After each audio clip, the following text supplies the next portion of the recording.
Hello, my name is Paul Weston, and I am a racist. I know I'm a racist because I'm told I'm a racist by a great deal of people. The hard left think I'm a racist, the Labour Party thinks I'm a racist, Conservatives think I'm a racist, Liberal Democrats think I'm a racist, the BBC thinks I'm a racist, so I must therefore be a racist. Why am I a racist? It's very simple. I wish to preserve the culture of my country. I wish to preserve the people of my country. And in doing so, that makes me a designated racist in today's society.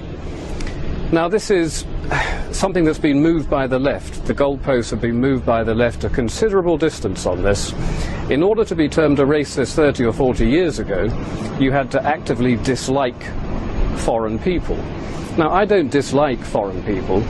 What I do like, what I love, is my country, my culture, and my people. And I see that under a terrible threat at the moment. Britain is a very small country that's opened its doors to the mass immigrants of the third world, and we are simply being overwhelmed. Our schools can't cope, our hospitals can't cope. Very little can cope anymore. Our welfare system is on the verge of buckling as well. So if I want to defend what I grew up in, what I was born into, my country, my British culture, my heritage and my history, I am apparently, according to absolutely everybody today, a racist. But I don't think that's the case. Not the case that I'm not actually a racist. I'm going to admit that full out right now, because clearly I am. I've been told by so many people I am, it simply must be true. I'm probably also an Islamophobe. A phobia is an irrational fear of something. Now, I don't have an irrational fear of Islam. I look around the world today at Syria at the moment, where almost 100,000 people have been killed in the last 2 years, where Shia Muslims are slaughtering Sunni Muslims and vice versa.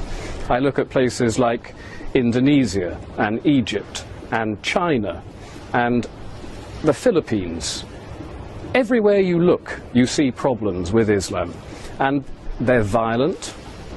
They are, dare I say it, to really reinforce my racist credentials, a thoroughly savage political and religious ideology. Now, many people will disagree with that. The far left, of course, will say you cannot criticize Islam because Islam is a religion and rules have now been put into place in this country that say if you criticize it, you are guilty of inciting religious hatred. But Islam is not just a religion. Islam is a political ideology as well, and we need to call it out on the fact that it is also political. It is a culture that is both political and religious. And I would like to know if I'm able to say certain things about it. Do I think, for example, that stoning adulteresses to death is something that we should welcome in this country? Well, I don't think it is, so therefore I'm guilty of religious hatred by saying it. Do I think homosexuals should be hanged from cranes?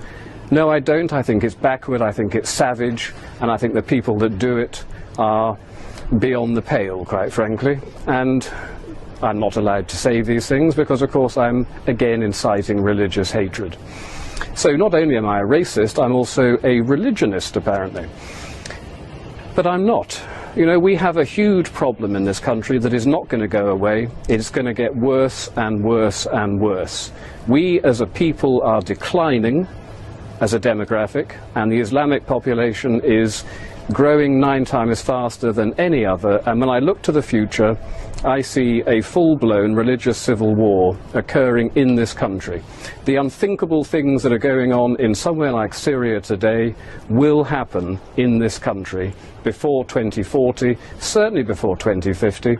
And I don't want Britain to turn into a country like that. So I'm going to denounce Islam as a backward, savage political and religious ideology. And to hell with what anybody thinks about that. Because if we don't do something about it, we are going to be involved in something that most people can barely even begin to imagine in Britain. Babies are beheaded in towns in Syria.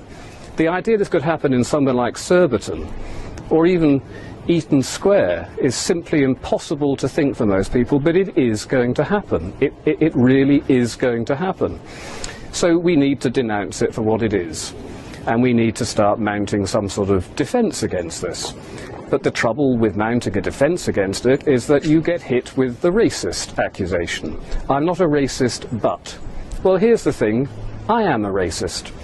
If I want to avoid a civil war happening in my country, I am prepared to accept being called a racist. And you should be prepared to accept being called a racist as well.